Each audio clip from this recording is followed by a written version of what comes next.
Welcome in Manju biology classes. Students, कल हमने पढ़ा था क्लासिफिकेशन। तो जो फर्स्ट क्लासिफिकेशन थी वो किसने दी थी? एरिस्टोटल ने।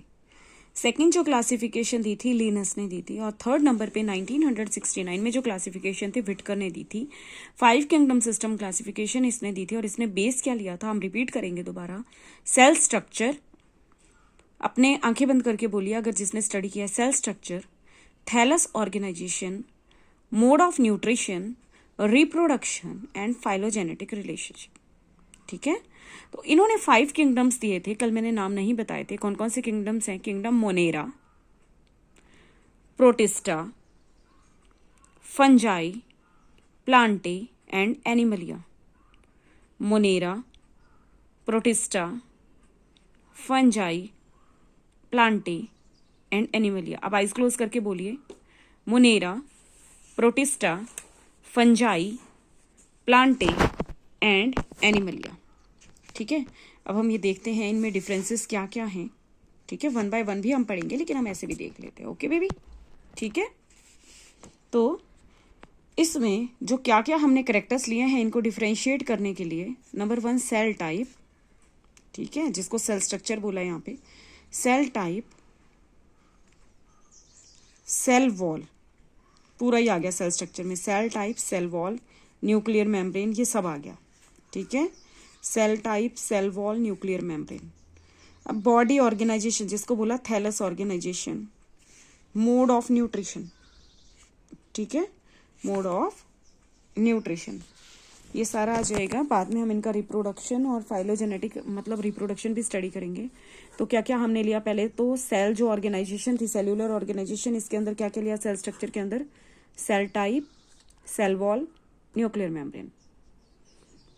थैलस ऑर्गेनाइजेशन में हमने लिया body organisation, mode of nutrition. तो अब 5 किंगडम आ गए साथ में, Monera, Protista, Fungi, Plantae, Animalia. ठीक है, देखो इसमें क्या है, मोनेरंस जो हैं वो हैं प्रोकैरियोट्स। ठीक है, प्रोकैरियोट्स क्या होते हैं? जिनमें वेल डिफाइंड न्यूक्लियर मेम्ब्रेन नहीं होती। और भी डिफरेंसेस होते हैं, वो हम सेल्यूलर, जब सेल का चैप्टर आएगा, यूनिट सेल आएगा, तब हम करेंगे। अभी आप थोड़ा थोड़ा ध्यान में रख लीजिए।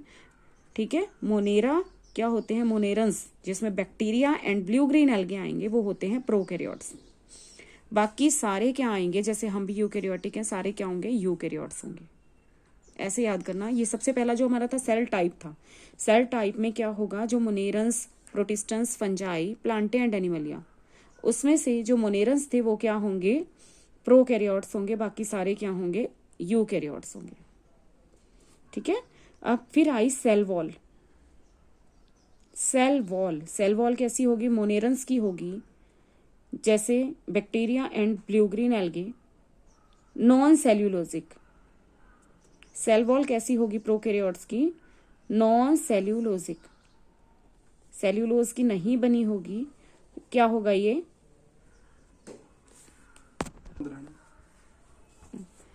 तो जो सेल वॉल है वो क्या है? नॉन सेल्यूलोजिक होगी मोनेरा की। ठीक है, पॉलीसैकेराइड और एमिनो एसिड से बनी होगी, सेल्यूलोज नहीं होगा। ठीक है, और प्रोटिस्टा में क्या है? कुछ में प्रेजेंट होगी।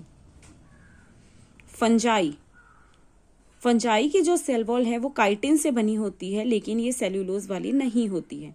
तो मोनेरा की और फंजाई की जो वॉल है वो विदाउट सेल्यूलोज है। ठीक है ना, मोनेरा की है पॉलीसैकेराइड और एमिनो एसिड की बनी हुई। प्रोटिस्टंस में ये कुछ में प्रेजेंट है, और फंगस में present without cell wall, without cellulose. ठीक है ना, और क्या है?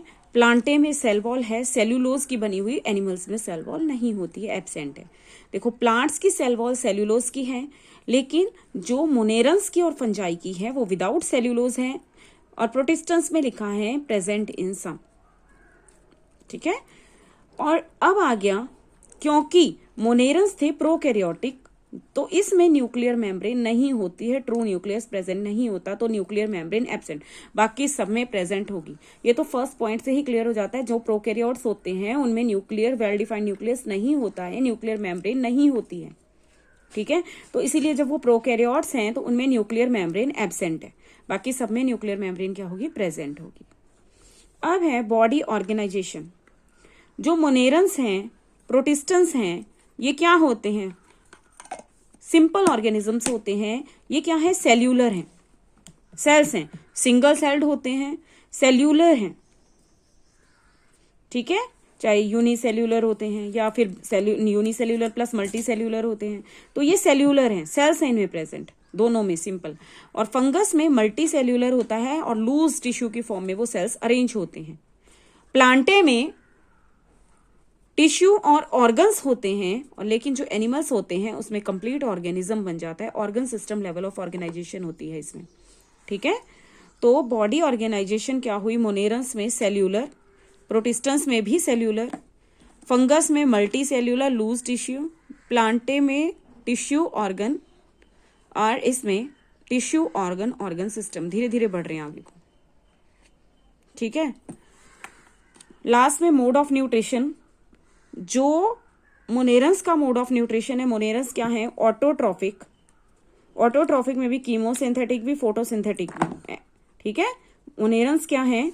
ऑटोट्रॉफिक है, कीमोसिंथेटिक प्लस फोटोसिंथेटिक दोनों हैं ये। हिट्रोट्रॉफिक भी हैं, ऑटोट्रॉफिक एंड हिट्रोट्रॉफिक। हिट्रोट्रॉफिक में सेप्रोफिटिक, जो डेड डिकेइंग प्लांट्स पे को खाते हैं, पैरासाइट जो दूसरे प्लांट्स पे रहते हैं।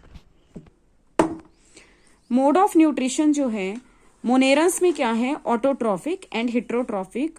हिट्रोट्रॉफिक में सेप्रोफिटिक एंड पैरासिटिक। सेप्रोफिटिक फिटिक है तो जो डेड प्लांट्स को खाता है, और पैरासिटिक जो है जो दूसरों पे पैरासाइट होते हैं, दूसरों पे ग्रो करते हैं, ठीक है। और ऑटोट्रॉफिक में कीमोसिंथेटिक एंड फोटोसिंथेटिक। प्रोटिस्टन्स में जो क्या है mode of nutrition? Autotrophic, photosynthetic only, इसमें कीमोसिंथेटिक नहीं है, एंड हिट्रोट्रॉफिक, ठीक है। आगे फंगस तो सड़े गले चीजों पे ही लगता है, तो heterotrophic, parasitic and saprophytic. Plants producers होते हैं, ये ऑटोट्रॉफिक मोड ऑफ न्यूट्रिशन होता है, फोटोसिंथेसिस होती है इनमें।